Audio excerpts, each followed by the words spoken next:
Hi everyone, my name is Vincent. I'm a P4 Doctor of Pharmacy student at the University of the Sciences, Philadelphia College of Pharmacy.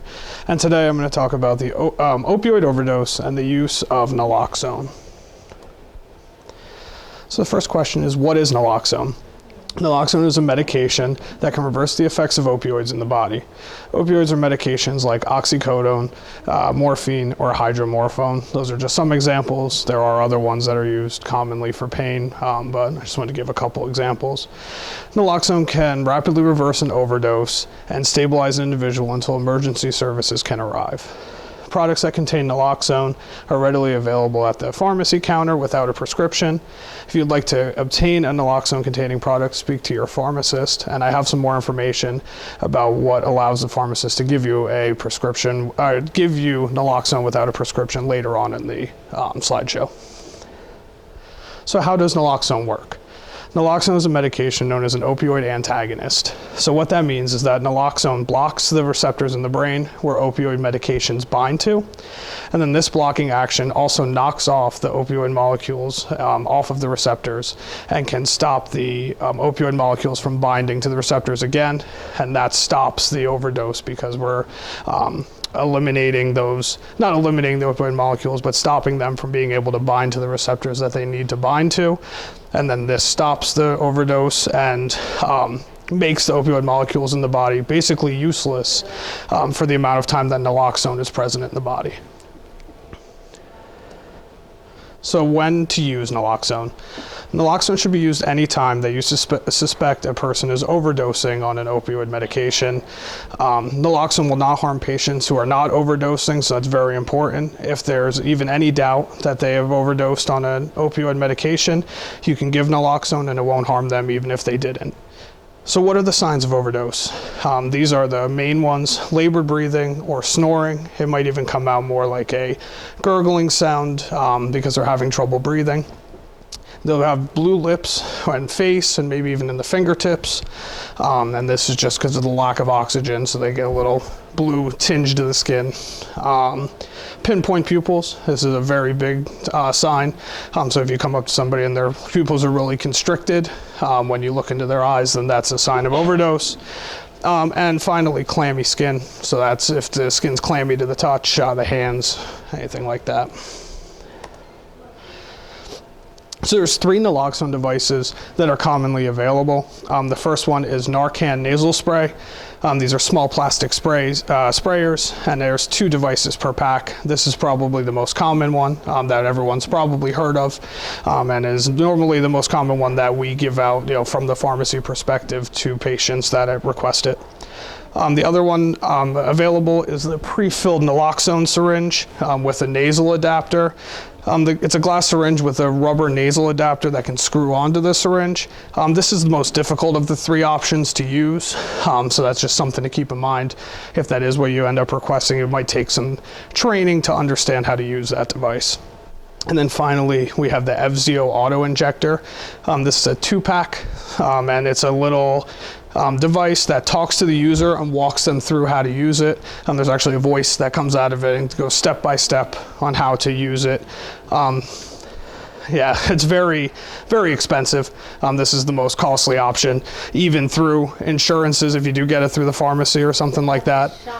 Yeah, so yeah, it is a shot that you hold it, it's almost like an EpiPen, right, almost. Yeah, but except for it talks you through the steps and then it administers the shot into your leg or into your thigh. And then here, as you can see on the screen, these are examples of the 3. Up top, you have the Narcan. Then right here, you have the FZO injector, and that's what it looks like. It's a small device, fits easily in the pocket. But like I said, very expensive. It'd be pretty hard to obtain because of how expensive it is. And on the bottom there is the naloxone in the syringe with the nasal adapter. You can see that white piece attached to the front. That's the cone that you would put into the nostril, and then you would be able to spray the amount in the syringe into the nose. So I'm not sure how this is going to come up on the camera or if you guys can even see what it says because it's pretty small, but these are the instructions that are included with Narcan nasal spray. If you look on the box, when you open up, there's a flap on the front. These are step-by-step instructions on what to do with Narcan and how to use the medication appropriately. So the first step is going to be identify an opioid overdose and look for the signs of an overdose. So if you come upon somebody that's unresponsive, by yelling their name, shaking them if they're not responding to you, next thing we're going to do is look for the signs of overdose that I went over earlier in the presentation. So I'd be looking for the pinpoint pupils, anything like that. The next step then, if we do have those symptoms, would be to give a dose of Narcan. So you remove Narcan from the package. There's a little foil pack that it comes in. You would rip that open. And you can take the little plastic piece out. You're going to hold the Narcan nasal spray with your thumb on the plunger. I had a little demo device, but I forgot to bring it with me. So I'll just hold my fingers like it should be. But and then you're going to insert the tip of the sprayer into the nostril, and you're going to press down the plunger completely to deliver a dose of Narcan to the person that may be overdosing. After that, you're going to call emergency services, so call 911, let them know that somebody's having a potential overdose, and then you're going to move the person on their side. This is a very important point because people that do recover from an overdose can actually vomit, so if you leave them on their back, there's a choking hazard with the vomit and all that. So if we move them to the side, which is called the recovery position, this will help avoid that. You're going to want to prop them up with their leg and their arm, so they're laying on their side on their own without you having to hold them or anything. And then you're going to watch the person closely for 2 to 3 minutes. See if there's any response. There might be breathing coming back to normal. They may wake up and be agitated because when you give Naloxone, it immediately reverses the overdose, and they can be withdrawing immediately upon waking up or in a lot of pain if they're taking it for pain. So they might be agitated, so it just might be something to be aware of when you do administer Narcan. So we're going to watch them 2 to 3 minutes. If you don't have any response from them, if their breathing doesn't normalize, if there isn't any sort of response to calling their name or anything, we can administer another dose of Narcan into that's why there's 2 in the pack, and it'll be in the other nostril then. So not the one that you gave the first dose in the other nostril. You're going to want to make sure to turn them back onto their back for that time so you can give the nasal spray correctly, and then you can put them back into the recovery position. And then wait until emergency services arrive, and then they'll take over from there as far as what the next steps are. Also, just another note, if they're not breathing and they don't have a pulse and you are CPR certified, you would start CPR and give Narcan and start CPR. Because that would be important. But if you're not certified, then giving Narcan will still be a way to help them. But obviously, if you know how to do CPR and they're not breathing, they don't have a pulse, you could do that as well. And then finally, I just wanted to talk about the standing order. So a standing order is basically an agreement between the Pennsylvania Surgeon General, or the Attorney General, sorry, and the pharmacists in the state of Pennsylvania. So Naloxone is available to everyone in the state of Pennsylvania through this standing order. The standing order grants pharmacists the ability to dispense Naloxone-containing products without a prescription from a doctor. You can still obtain Naloxone the traditional route by getting a prescription from the doctor, but this allows you to, if you're unable to do that for whatever reason, you can always come into the pharmacy and ask for it, and we can fill it through the standing order. Under both options, Naloxone devices can be filled through the insurance, and this might reduce the cost of them, especially Narcan, which can be a little expensive if you don't run it through insurance, but most insurance companies pay pretty much of it, and you can pay little to no cost with the Narcan nasal spray. So just an important side note there, especially if you get it through a pharmacy or if you get it through a prescription. Either way, you could do it. Just giving that away. No. Like I said, most insurance companies that I've seen in my experience will cover Narcan. The Evzio, the auto injector, is a completely different story. A lot of them don't want to cover that because of how expensive it is.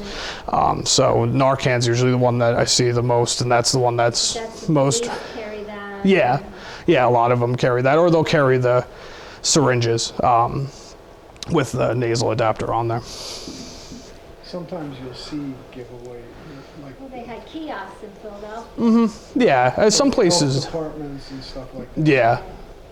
So there is options to get it without running it through the insurance, but if you want it, on a more on-demand kind of situation, then you could always go to the pharmacy and ask to see if they have it in stock, and if they, then they can dispense it through the standing order. And then that's it for my presentation. What questions does everyone have for me? Yes. So, how long is it typically between giving a first dose and a second dose of naloxone? Okay, so the time frame between giving the first and second dose of naloxone is 2 to 3 minutes. You're going to give the first dose. Like I said, you're going to monitor the patient, see if they're having any signs of responding. If they respond to you calling their name, they might wake up. Their breathing might return to normal. But if there is no signs of a response, then we would give another dose in that 2 to 3 minute time frame into the other nostril, that one opposite of what you gave the first dose of Narcan in. And how long does naloxone last? It doesn't last very long. I don't know what the specific time of how long it lasts. That's why it's important to call emergency services, because naloxone doesn't last very long in the body. So the person that comes out of an overdose can actually go back into overdose in a short amount of time, because naloxone doesn't last very long in the body. And that's why emergency services will take over then and be able to continue to administering Narcan until the person is safely out of that danger zone of having too much opioid in the body. Does that go to like an IV then? They can give injections in the hospital too. It's basically the syringe without the nasal adapter. That's why they do both of them. So they can give it IV, or some EMS will give them Narcan as well. So either way, they can do it. Mm-hmm. Have you ever experienced this? I haven't personally experienced this. I work for Rite Aid, and one of our customers actually overdosed in the parking lot, and the two pharmacists that were on that day had to go out They and came in for a syringe. or whatever they came in for. They ended up overdosing in the parking lot, and the two pharmacists had to go out and actually give Narcan and provide CPR until the ambulance came. And they ended up recovering before the ambulance came, and they didn't accept the medical help from the ambulance, which is something that can happen too. I mean, it's not, they walk away. So, sometimes people walk away, but the best thing to do is call the EMTs and hope that the person that you're giving the Narcan to will accept the help then and go to the hospital. But it's not always a given that they will, And then hopefully get into treatment. Yes. Well, and that's the goal of Narcan, right? To make sure we're trying to keep people alive long enough to hit that point where they're ready to find help, and ready to, yeah, so, hopefully, eventually we want to keep people going until they can get that spark to find help, or somebody, helps them out and gives them the resources needed to get to that point. So that's ideally why it's important to administer Narcan to somebody that is overdosing, to hopefully get them to, and it's not always an intent, somebody misusing a drug. Right. Yeah. If you have someone taking the opioid for, I'm not going to use the right term, for pain, would it be recommended to have it in the house, the Narcan in the house? Yeah, I would recommend it, even especially if people are taking higher doses of pain medication, like if you have a family member that's suffering from cancer, some sort of terminal illness like that, where they have a lot of pain. But even people that are using it normally, it might be a good idea to have it in the house, just in case if it's not secured properly, and somebody else gets it in the house. Because I don't want to bring it up because it's a pretty morbid topic, but you can give Narcan to children as well. It's okay in pediatric patients, so it might be important to keep around in case if a child does get into a medication like that. Yeah, it's a morbid situation, definitely, but it's something important to keep in mind when you do have medications like that in the house, that not all the time it goes to the right person. You know, so that's important to know. And you know, sometimes they are using it for a legitimate reason. They get too much of the medication too, and they could have an overdose. So it's not just, you know, people using it nefariously. I mean, there's. I've done that with my insulin. You took it and then took it again. I couldn't remember. Yeah, and I mean A that. lot that day. That. Long lasting. And I mean that situation could happen with those medications too, and then you could wind up in that situation. You know, you forget that you took your dose, you take another dose, and then you know you continue to take it on schedule, and you don't know. Right. So it's important to have it available, especially if you are using medications for that for legitimate medical reasons, or if you are somebody that, you know, is using them, or if you know somebody that is addicted to opioid medications, it could be important to carry it then as well. Thank you. Okay. Do you have any more questions? No, I think you asked them all. Thank you, everybody.